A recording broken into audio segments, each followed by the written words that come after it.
प्रेक्षकांनो, गौतमी चांगलीच घाबरली आहे बयोला. आपण बघतोय की दुष्यंतला तिने गाठलंय. दुष्यंत कोणाशी तरी बोलत असतात. ते गौतमीला जरा थांबवतात आणि त्या माणसाला म्हणतात की आपण भेटूयात केबिनमध्ये माझ्या.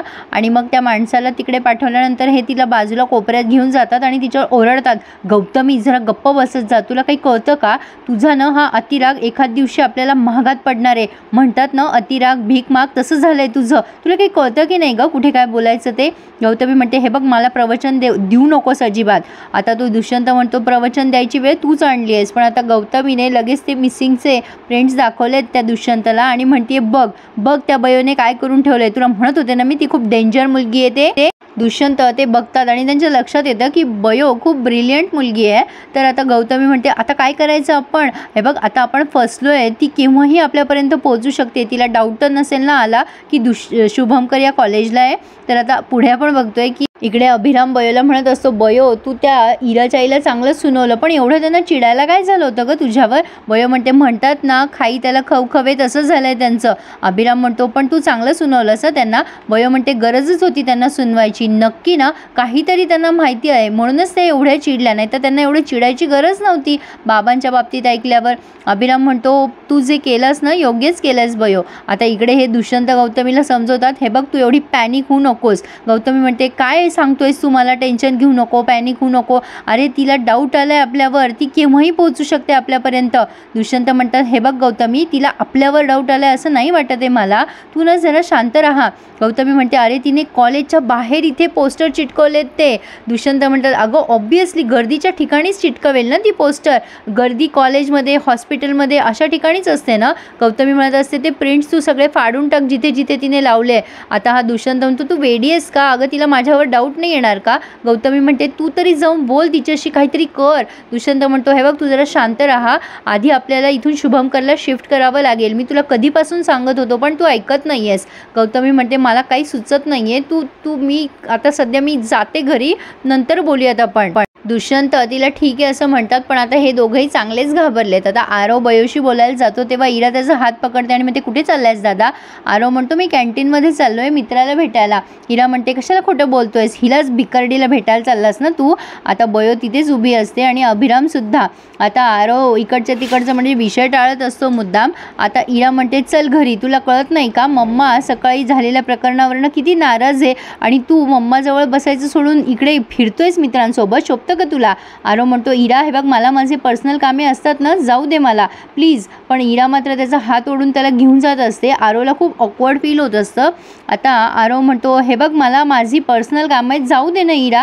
इरा त्याला म्हणते, हे बघ तुला माझ्यासोबत यावंच लागेल. आरव म्हणतो, बळजबरी आहे का तुझी? इरा म्हणते, असं समज वाटलं तर. आता बयो त्याला खुणवते की आरव दादा तू जा.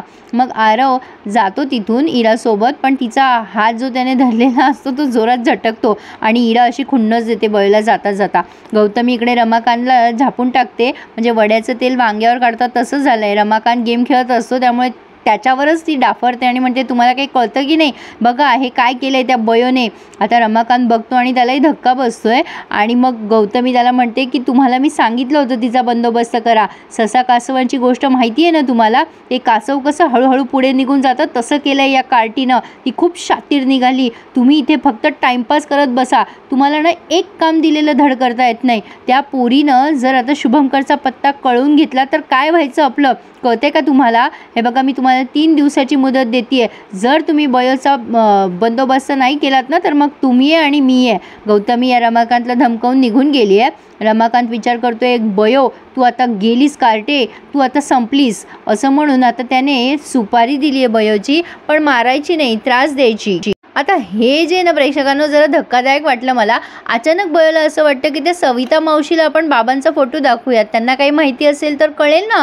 म्हणजे त्या नर्स आहेत ना, कदाचित त्यांनी बघितलं असेल बाबाला तर. आणि अचानक ही सविता मावशी म्हणजे शुभंकरांची जी केअरटेकर आहे सिस्टर, ती त्या रिस्ट्रिक्टेड एरियामधून येताना दिसतीये स्टोरूम जवळून. बयोला जरा आश्चर्य वाटले. हे सगळेच एकमेकांच्या तोंडाकडे बघायला लागतात. मग त्या सिस्टर बाहेर येतात आणि म्हणतात, काय रे पोरांनो इथे काय करताय? अभिराम म्हणतो, आम्ही ॲक्च्युली तुम्हाला शोधायला येत देत होतो. सविता सिस्टर म्हणतात, मला का रे मुलांनो, माझ्याकडे काय काम आहे तुमचं? आता बयो म्हणते, तुम्ही इथून कसं काय आलात? इथे तर प्रवेश निषिद्ध आहे असं लिहिलेलं आहे ना. तेव्हा त्या सविता म्हणतात, अगं माझं काम होतं आणि मी डीन सरांची परवानगी घेऊन गेली आहे, तुझं काय काम आहे ते सांग. बयो म्हणते, अरे हो. तर आता बयोने ते प्रिंट दाखवलेत त्यांना आणि म्हणते, हे बघा हे माझे बाबा आहेत आणि ते मिसिंग आहेत. आता त्या सिस्टरने शुभमकरांचा फोटो बघितला आहे आणि त्यांच्या चेहरा मोहरा बदलला आहे, त्यांच्या चेहऱ्यावरचे हावभाव बदललेत आणि ते बयोने अगदी अचूक टिपले आहेत. बयो खूपच स्मार्ट दाखवली आहे त्यांनी प्रेक्षकांनो. बयो त्यांना म्हणत असते की तुम्हाला हे कुठे दिसले काय? सविता जरा घाबरते आणि चाचरतच बोलते, अगं नाही, मला कुठे दिसतील हे, मला नाही दिसले, पण दिसले तर सांगेल मी तुला. बयो म्हणते, हो पण नक्की सांगा ना, माझे बाबा आहेत हे. आता ती लगेच विषय बदलायचं म्हणून म्हणते, बरं बरं काही हरकत नाही, मी नक्की सांगेल, पण चला मुलांनो, मला ना जरा इमर्जन्सी केस आहे, आपण निघूयात आता इथून आणि तुम्ही पण इथे जास्त वेळ थांबू नका. आणि ती सिस्टर या दोघांना तिथून घेऊनच जाते. पण बयो मात्र सारखं मागे बघत असते, कारण तिला चांगलाच डाऊट आला या सिस्टरवर की कुछ तो गडबड है. प्रेक्षकांनो, हे जरा अकल्पनीय आहे, म्हणजे अचानक असं झालं असं दिसतंय. पण आता बघूयात पुढे यावरनं ती काय लिंक लावते बयो. तर आता पुढे आपण बघतोय की रमाकांतने बयोचा फोटो दाखवला आहे काही गुंडांना आणि त्यांना सांगतोय की ही आहे सरस्वती आणि हिला लाडानं बयो असं म्हणतात, हिला फक्त त्रास द्यायचा आहे. तेव्हा ही गुंड म्हणतात, फक्त त्रास द्यायचा आहे? काय साहेब, आम्ही गेम वाजवलं असतं ना, एवढूशा कामासाठी कशाला? तेव्हा रमाकांत म्हणतो, हे एवढूसं काम समजू नका, अतिशय जबाबदारीचं काम आहे आणि तुम्हाला चोख करायचे आणि पैसे पण चोख मिळतील याचे. या पोरीला एवढा त्रास द्या की ती मुंबई सोडून निघून गेली पाहिजे. हिचं नाव बयो आहे, म्हणजे हिला लाडाने बयो म्हणतात, नाव सरस्वती आहे, तिचा ॲड्रेस बिड्रेस सगळं लिहून दिले त्याने फोटोच्या मागे आणि सगळे डिटेल्स दिलेत की ती पायी येते, पायी जाते वगैरे वगैरे. आणि मनाशीच म्हणतोय ते गुंड गेल्यावर की बयो तू आता गेलीस. तर प्रेक्षकांनो, पुढे आपण बघतोय बयो निघाली आहे कॉलेजमधनं आणि अभिरामला तिची शंका सांगतीये की मला ना सविता सिस्टरवर डाऊट आला आहे, बाबाचा फोटो दाखवला तेव्हा कशा रिॲक्ट झाल्या ना त्या. अभिराम म्हणतो, तू पण न बयो, अगं त्यांना कसं माहीत असेल तुझ्या बाबांबद्दल? तू जरा जास्तीच विचार करते, तू नेहमी तोच विचार करते ना, म्हणून तुला असं वाटत असेल. तू आता घरी जा, आराम कर, आपण उद्या फ्रेश माइंडनी सुरुवात करूया. बयो म्हणते, तू काही म्हण, मला जरा शंका आलीच आहे. अभिराम म्हणतो, बरं काही हरकत नाही आहे, तू म्हणशील तर आपण त्यांच्यावरही लक्ष ठेवूयात. बयो म्हणते, हो काही हरकत नाही आहे, आपण लक्ष ठेवूयात, नक्की काही ना काही सापडेल. प्रेक्षकांनो, इथे त्यांनी हा रिव्ह्यू पूर्ण केला आहे. पुढे आपण बघतोय की आरव म्हणतोय, मम्मा तू खरंच बाबाला शोधायचा प्रयत्न केला होतास का? गौतमी आता गप्प बसली आहे, पण आता बयोला ती गुंड त्रास द्यायला तिथे आली आहे. बयो त्यांना म्हणत असते, कोण आहात तुम्ही? प्रेक्षकांनो, बयोला हे अगदी कच्चा लिंबू समजताय, असं काही नाही आहे. बयो नक्की या गुंडांना म्हणजे पळवून लावेल असंच ते दाखवतील किंवा त्यांचं विचार परिवर्तन करेल. काय वाटतं तुम्हाला? मला कळवा हा नक्की आणि प्लीज माझ्या चॅनलला सबस्क्राईब करायला विसरू नका. धन्यवाद.